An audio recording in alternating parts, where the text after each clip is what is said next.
Salut les copains. Et ben voilà, remorque récupérée, réparée, entretenue. Le système de freinage est comme neuf, révisé, réglé. Tout va bien. Maintenant, je m'en vais tout de suite parce que je vais voir s'ils peuvent nous reprendre nos fauteuils de voyage. J'ai oublié mes lunettes de soleil. Il fait très beau.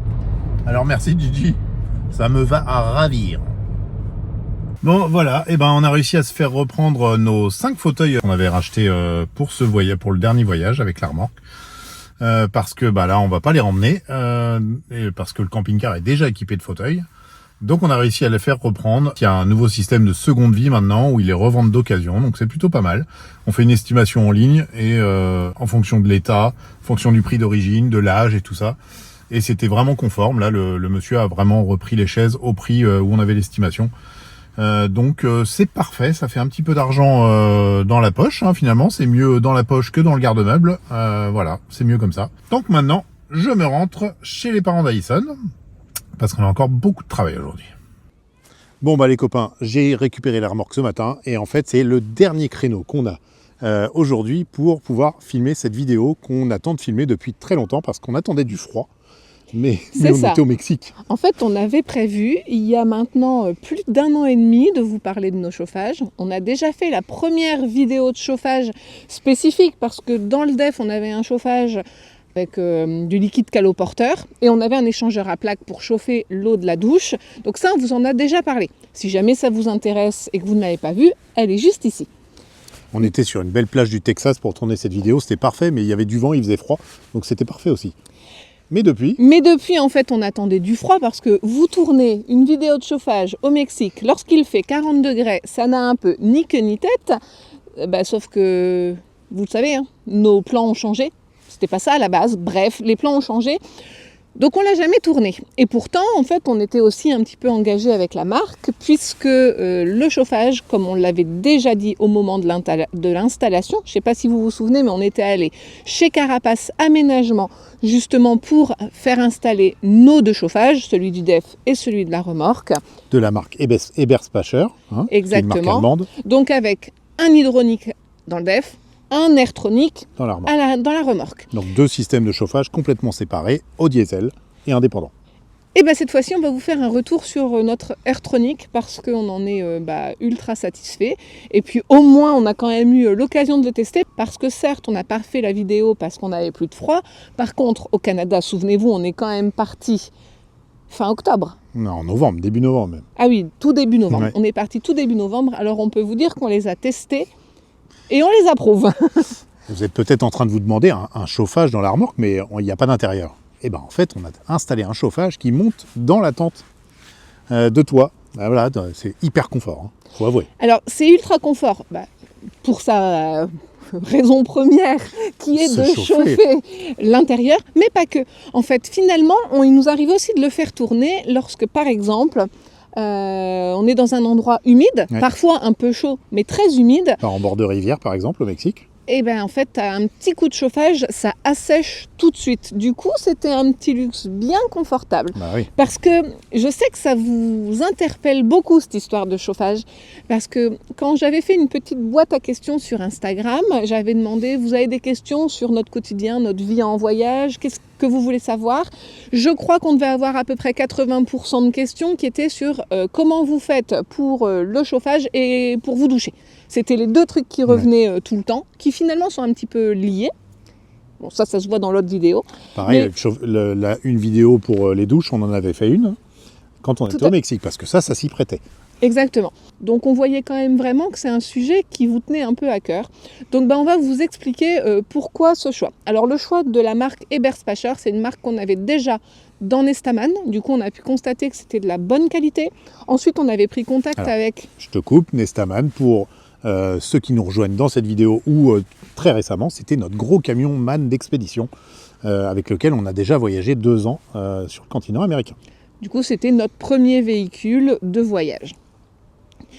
Ensuite, on a pris contact avec un aménageur qui nous disait quand même qu'Eberspacher a une excellente qualité, qu'à chaque fois qu'il fait des entretiens sur ce type de produit, de cette marque, il en a déjà démonté, qui ont 10 ans, 15 ans. À chaque fois, il fait un entretien ultra rapide, un tout petit nettoyage, mais il nous disait qu'il n'y avait jamais rien à faire dessus, qu'ils étaient en parfait état. Alors, pourquoi on a choisi cette marque ? Parce qu'on avait confiance en cette marque, parce qu'ils ont des kits altitude intégrés avec très haute altitude, et puis nous, nos véhicules, à chaque fois, on les pense pour aller en Amérique du Sud, même si pour l'instant, on n'y arrive jamais. Alors, non, c'est pas vrai. On y était arrivé avec le camion, mais... C'était avant le Covid. Et le Covid aussi est arrivé. Les frontières se sont fermées. Mais c'est vrai qu'on y était quand même arrivé. Ah oui, je suis mauvaise langue. Ok. Du coup, par exemple, sur le AirTronic S3 que nous avons... Qui est un chauffage à air, soufflant, donc qui prend de l'air pour recracher de l'air chaud. On a un kit altitude intégrée de 5500 mètres d'altitude.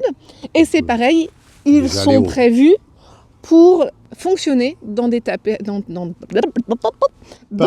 des températures très très négatives de plus de moins 40, je crois que c'est moins 46 degrés. Oui, ça a été testé jusqu'à moins de 46 degrés. Donc Alors autant vous dire que quand on vit dans une tente, on ne va pas où il fait moins 46, mais c'est pas le but. L'intérêt, c'est de montrer aussi la robustesse du produit. Oui, parce que ce produit-là, il n'est pas forcément prévu pour une tente de toit. Il est prévu même pour un véhicule, un van, un camping-car. J'en arrive à mon troisième point. Tu vois, la transition est bonne. J'en arrive à mon troisième point. En fait, Eberspacher, c'est le nom européen. Mais cette marque est également présente sur le continent américain. Et ça, on trouvait que c'était un point... Nord-américain, en tout cas. Au moins nord-américain. Et ça, on trouvait aussi que c'était un point positif, même si le matériel est fiable, comme nous sommes un peu poissards au niveau de l'équipement. Bon, on vous refait pas le film, mais notre machine à laver neuve dans le camion qui marche pas, de machin... Bref. Ouais, on en a eu d'autres. Bref. On aime prendre des petites dispositions et en fait, tous ces systèmes sont commercialisés au Canada, aux États-Unis, sous le nom Espar. Alors, c'est exactement les mêmes produits, sauf que c'est le nom Espar. Et avec Nestaman, justement, on avait fait un entretien sur place, là-bas, à côté de Montréal. Et c'était hyper pratique de savoir qu'il n'y a pas de problème qu'on peut faire réparer sur place. Donc voilà tous les points qui nous avaient encouragés à reprendre un Eberspacher. Donc, je vous le redis, pour que ce soit complètement transparent, même si on l'avait déjà expliqué, du coup, on avait contacté la marque. Et la confiance qu'on leur portait, ils nous l'ont donné en retour.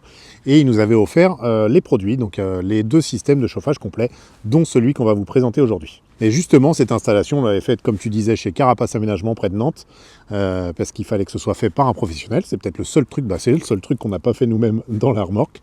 Et le DEF. Et on avait filmé quelques images à ce moment-là, donc je vous propose de faire un petit flashback sur le mois d'avril 2022 de mémoire, sur l'installation, c'est ça. Quelle mémoire. Oui, début avril 2022. On vous envoie ces images et on vous montre le fonctionnement de ce chauffage juste après. Et on se retrouve sous un soleil de plomb. Près de Nantes, toujours. Toujours près de Nantes. Et cette fois pour l'installation du système de chauffage, donc notre AirTronic d'Eberspacher, mais cette fois pour Bonnie, dans la remorque. Pour les parents. Ah oui. C'est pour nous. Ça avance bien. On espère que ce sera fini aujourd'hui. Bah oui, parce qu'on peut quand même rentrer dans le Nord pour continuer le chantier, nous. Bah oui, il y a encore beaucoup de boulot. Voilà, ça bosse. Fred est encore allongé par terre. Il passe sa vie par terre. Passe sa vie par terre. Alors non, pas sa vie, parce qu'en fait, c'est juste sur notre véhicule, parce que d'habitude, il bosse sur des camions. Il a plus d'aisance. Et là, on s'occupe de l'échappement. Voilà, vous voyez le bloc AirTronic d'Eberspacher. C'est un morceau qui est comme ça, qui prend l'air ambiant et qui recrache l'air chaud. Qui va monter via un flexible jusqu'ici et qui va aller dans la tente.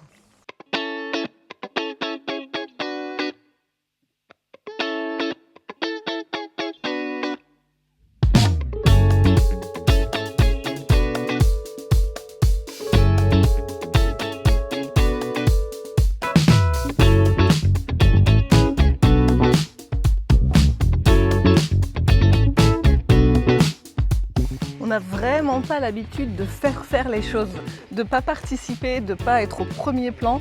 Mais bon, en fait ça va, je le vis assez bien. Mon père un peu moins du coup, il est là-bas et il participe plus.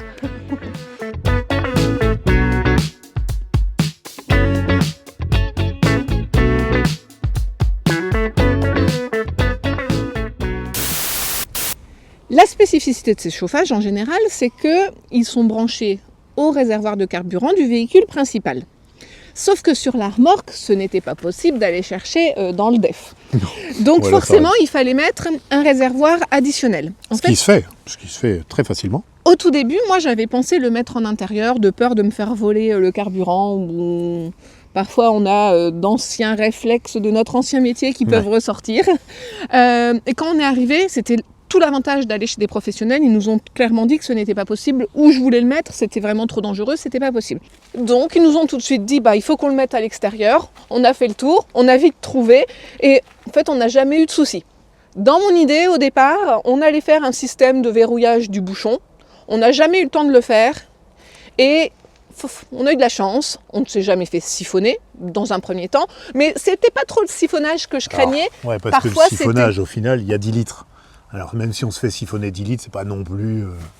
Non, parfois ce que je craignais, c'est qu'éventuellement des petits jeunes plaisantins puissent passer et puis par exemple mettre des cochonneries dedans ou du sucre ou ce genre de choses et ce serait, je pense, très néfaste pour notre... pour le moteur du chauffage. Pour notre appareil en fait. Donc voilà, c'était plus ça.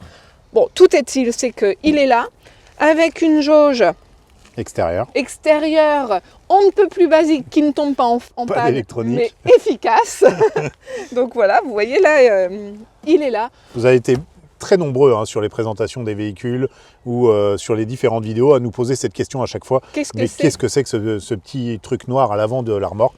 Bon voilà, c'est enfin aujourd'hui qu'on donne la réponse. C'est un réservoir de diesel. De 10 litres.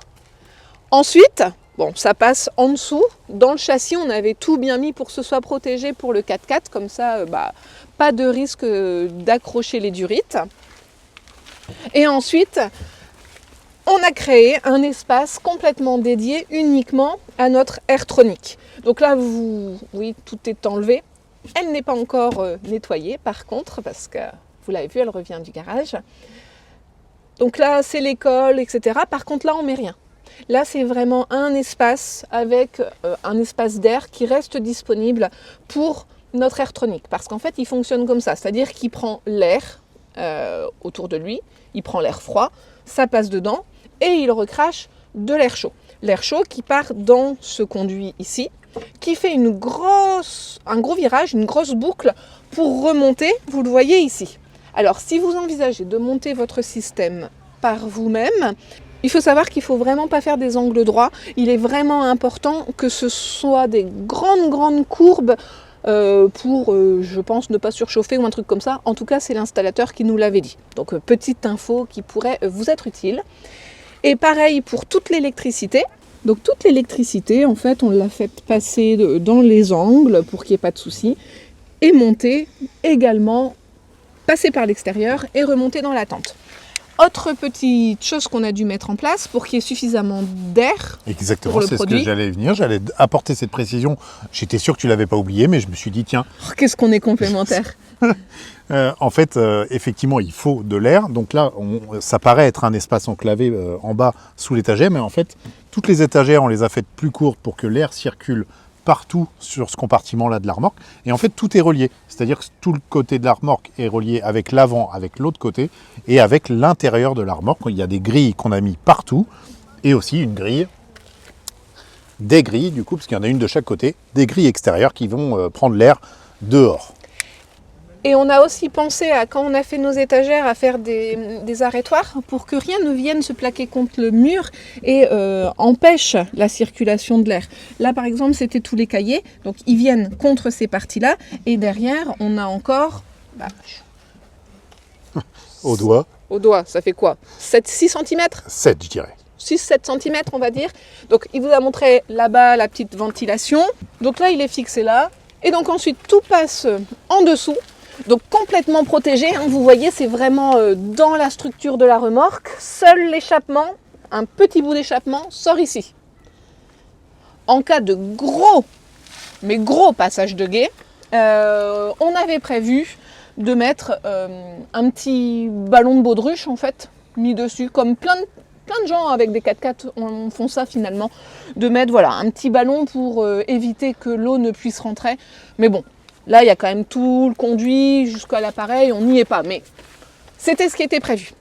Ensuite, donc vous pouvez voir ici comment on a procédé. Donc il y a la montée ici, les câbles sont mis là-dedans. Donc on a utilisé des passe-câbles, enfin voilà, on n'a jamais eu un seul problème d'étanchéité. Alors dans ce sens-là, forcément pas du tout. Et même de ce côté-là, en fait, on a fait ça bien. Et vous vous dites, mais pourquoi il y a un T? Parce qu'on s'était dit qu'éventuellement, lorsqu'on fermait tout cet espace de cuisine avec les parois de l'auvent, on s'était dit qu'éventuellement, ça pourrait peut-être être intéressant de renvoyer de l'air chaud dans cet espace. Alors, il est vrai qu'il y a forcément beaucoup de déperdition, parce qu'avec les parois, il y a quand même le dessous de la remorque qui n'est pas isolé ou ce genre de choses. Mais je ne sais pas si vous vous souvenez, Noël 2022, on était au Mexique, il faisait très mauvais et en fait on l'a utilisé. Bon, c'est la seule fois où on l'a utilisé. Donc on avait même pensé à l'enlever pour mettre un plus beau conduit en fait.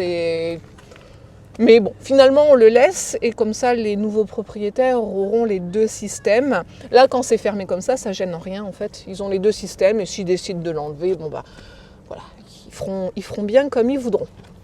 Donc en fait, il suffit de boucher dans la chambre pour que tout l'air chaud arrive directement par là. Alors oui, évidemment, vous voyez qu'on a utilisé des tuyaux comme ça, parce qu'on a fait l'installation au Canada. Par contre, c'est vraiment juste pour l'esthétique, pour protéger, etc. Parce que vous avez vu à l'intérieur, bien évidemment, on a utilisé les... Je ne sais pas comment ça s'appelle. Les gaines de chauffage. Les gaines. Ouais. On a utilisé les gaines de chauffage Eberspacher qui sont métalliques à l'intérieur. Enfin voilà, tout ce qu'il faut. Hein. On n'utilise pas un truc en plastique de ce type. En fait, c'est juste un isolant protecteur, quoi. Bah, ce qu'on a fait, c'est qu'on a pris un peu plus grand. Et en fait, c'est pareil. On s'était dit que ça faisait exactement un isolant. Parce que théoriquement, ça reste à l'intérieur d'un camping-car. Donc les tuyaux ne sont jamais en contact avec du très très froid. Bah là, mine de rien, il y a la gaine, autour il y a un espace d'air, et après il y a ce truc en plastique là, je crois pas que ce soit du PVC, je me souviens plus comment s'appelle cette matière. Mine de rien, ça permet que le tuyau ne soit pas en contact avec les températures négatives. Donc je pense que ça lui permet d'être plus efficace et de mieux chauffer. Oh bah mince, ah, voilà. On ne l'a jamais perdu, aucun souci. Ensuite, la partie la plus intéressante, ce qui intéresse le plus, ça se passe là-haut.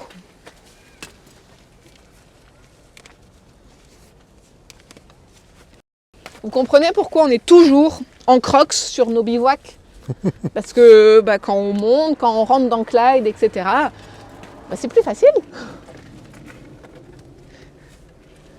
J'ai pas de trop aux chaussettes. Bon, moi, je vais salir l'échelle, hein, par contre. Non, c'est pas grave ça. Je garde mes chaussures.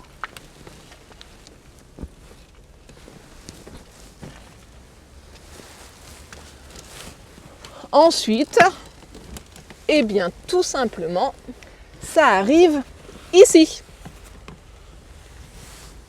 Comme vous pouvez le constater, le matelas ne vient pas par-dessus. Donc, il n'y a aucun souci à ce niveau-là.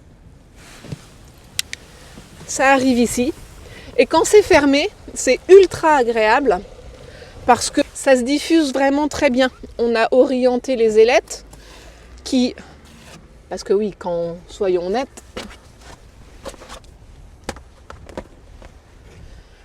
là tout est ouvert pour la vue, pour la luminosité, mais quand on met le chauffage... Pour la golden hour sur les temps de Chabot-la-Tour, c'est quand même très, très joli. Hein. Exactement. Quand on met le chauffage, tout n'est pas ouvert comme ça. Donc bien évidemment, en fait, ça remonte ici le long de la paroi, ça se diffuse très très vite et l'espace étant tellement petit que réellement en 5 minutes, il fait tout de suite plus de 20 degrés. C'est très très agréable. Et en fait, quand tout est fermé, la tente gonfle un petit peu. Elle gonfle un petit peu, oui. Et c'est pour ça que c'est hyper efficace en cas de condensation en fait. Parce que vraiment l'air se faufile partout pour sécher les parois s'il y a besoin vraiment dans les endroits humides. Du coup, on avait vraiment pris l'habitude parfois le matin, lorsqu'il y avait vraiment de la condensation. Vous savez, il y a des points un peu plus frais comme les rivets. Quand il y a un peu de condensation parce qu'on est allé jusqu'à -8 dehors avec notre tente, enfin avec notre ensemble. Donc lorsqu'il fait -8 dehors et que vous êtes à l'intérieur, forcément au bout d'un moment il y a de la condensation, même si l'équipement est top, que là on a ces doubles parois, donc c'est une tente qui isole quand même très bien. Mais soyons honnêtes, au bout d'un moment, il y a de la condensation. Donc le matin, on faisait attention de bien décoller toutes les couettes, de tout mettre au milieu en pliant, et on chauffait un petit peu, et comme ça, lorsqu'on range, c'est complètement sec. Donc ça, c'était top. Bon, Et mais donc, comment on le fait marcher, ce chauffage? eh ben, j'y arrivais. Oh, qu'est-ce qu'on est complémentaires. C'est incroyable comme elle s'enchaîne, cette vidéo. On n'a jamais été aussi performants. En fait, nous avons ici un petit boîtier de contrôle, de commande. Et ce qui est agréable, c'est que ça fonctionne comme une horloge thermostatique de maison. C'est-à-dire, vous l'allumez, là il est en off. Ça fait tellement longtemps, je ne sais plus m'en servir. C'est là, c'est celui-là, c'est ce signe-là. Là, on règle la température qu'on désire. Ça fonctionne comme une horloge thermostatique, effectivement, mais en plus, cette horloge thermostatique, on peut choisir de la mettre soit sur ce petit boîtier déporté de contrôle, soit sur le chauffage qui est, lui, dans la remorque ou autre part dans votre véhicule, en fait. Ça, c'est un réglage qu'on peut faire directement sur ce boîtier-là. Donc, je poursuis. Il est vrai que nous, on le laissait toujours entre nous parce que on a l'habitude, nous, de ne jamais laisser tourner le chauffage toute la nuit. En général, on met le chauffage le soir, on s'endort et on le remet le matin avant de se réveiller, mais on le met jamais toute la nuit. Il nous est peut-être arrivé 2 fois à Teotihuacan, lorsqu'il y avait des gelées la nuit. Je crois que 2 fois, on s'est réveillé et puis on s'est dit « Oh, il fait un peu frais » et comme on était réveillé, on l'avait relancé. Mais sinon, on peut vraiment, donc ce que je disais tout à l'heure, là, vous pouvez donc... Là, vous lancez votre chauffage. Alors bien évidemment, vous pouvez faire des programmes, il peut se lancer tout seul à telle heure le matin, vous pouvez le faire fonctionner avec des programmes la nuit, etc. Nous, on n'a jamais utilisé toutes ces fonctionnalités hyper pointues, on restait sur du basique. Donc nous, voilà, juste on le lançait, on choisissait la température désirée. Par exemple, vous mettez 21. Donc vous le lancez pour une durée de 0 à 720 minutes. Bah, sachant qu'en fait, vous avez beau mettre 12 heures de chauffage, à partir du moment où il est à température, bah, il ne tournera pas. Voilà, c'est le principe du thermostat, quoi. C'est le principe du thermostat, comme à la maison, en fait.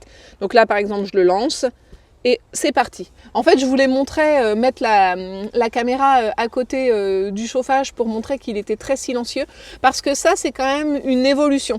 Nous, on avait un premier modèle sur le camion, notre premier camion, et dans l'habitacle, dans la cellule, on n'entendait pas beaucoup, mais c'est vrai qu'à l'extérieur, il y avait une espèce de petit sifflement.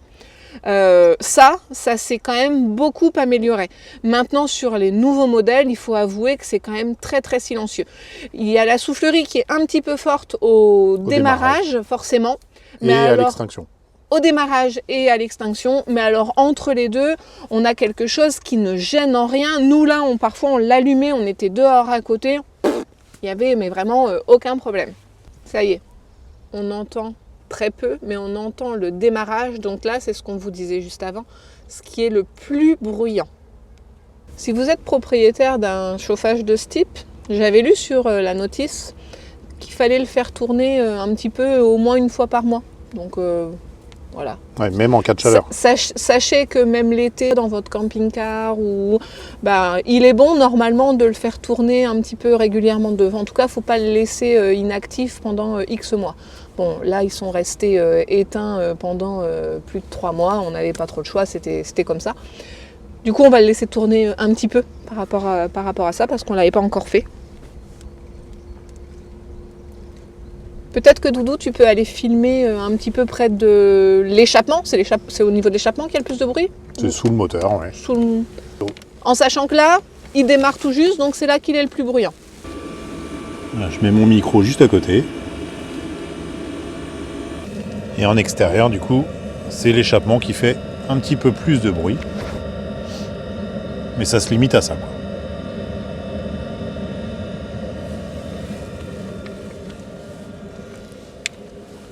C'est des bruits qu'on identifie bien quand on est sur un bivouac en général. Quand on entend ça, c'est « Ah, il a un chauffage diesel, lui ». Là, on n'a jamais pris le temps de le faire parce que, au final, on est resté beaucoup dans des endroits chauds. Mais on s'était dit qu'on mettrait peut-être un petit velcro ici, un petit velcro aussi sur la tente, de façon à mettre l'horloge thermostatique accrochée ici. Sachant que si tu la mets là, elle arrivera plus vite en température parce que vraiment le chauffage, il vient comme ça et il longe la paroi. Donc au final, t'as peut-être moins chaud. Moi, je pense qu'il est plus efficace s'il est posé entre nous, comme ça. C'est comme ça que t'avais bien chaud. Que tu pouvais te mettre en pyjama sans problème, mais par température négative. Comme ça, je pouvais mettre ma petite crème sur mon bidou avant d'aller me coucher et tout ça et tout ça. C'est périlleux, ça. Moi, je suis bien installée.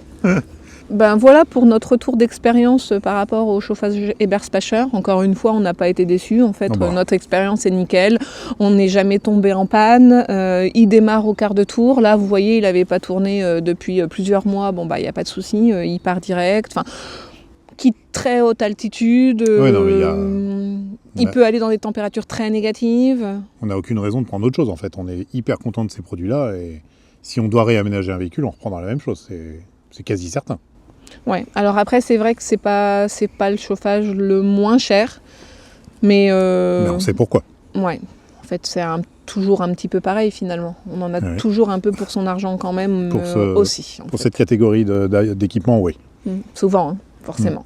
Bon voilà, vous savez absolument tout sur ce chauffage dont on ne vous avait jamais parlé.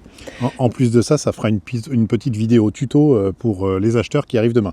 Parce qu'ils vont venir, ils vont tout écouter, et puis comme nos précédents acheteurs, peut-être qu'ils vont rien retenir, ils vont nous appeler après pour savoir comment ça marche. Il y a quand même moins d'équipement dans la remorque par rapport au camion. Enfin, une chose est sûre, c'est que c'était une question qui revenait tout le temps, de nous demander mais comment vous gérez le froid, vous n'avez pas trop froid la nuit, etc. Pour le coup, pas du tout, parce que vous voyez qu'on avait vraiment tout le confort.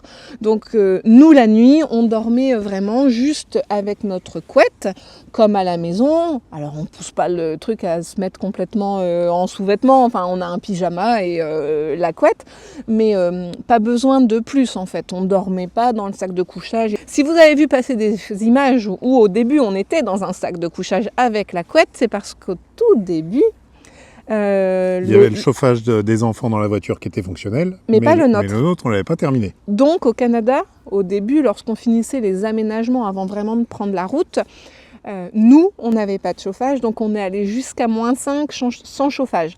Donc là, effectivement, on avait le sac de couchage fermé comme ça, et on avait la couette et tout ça. Et c'est pour cette raison qu'après ces nuits à -5, on a rapidement fait le chauffage. On s'est dit, ça devient une priorité. C'était devenu la priorité et on l'a bien apprécié.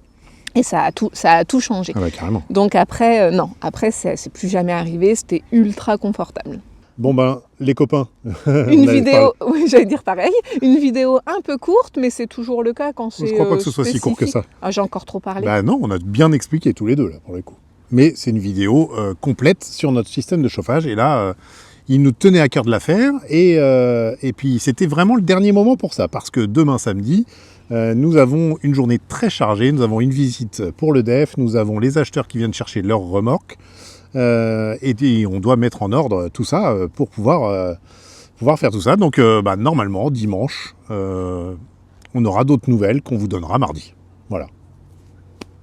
C'est comme ça ? On fait comme ça. Bon. Et alors à mardi, normalement les copains, si tout va bien. À mardi les copains. Bye bye. Bye bye.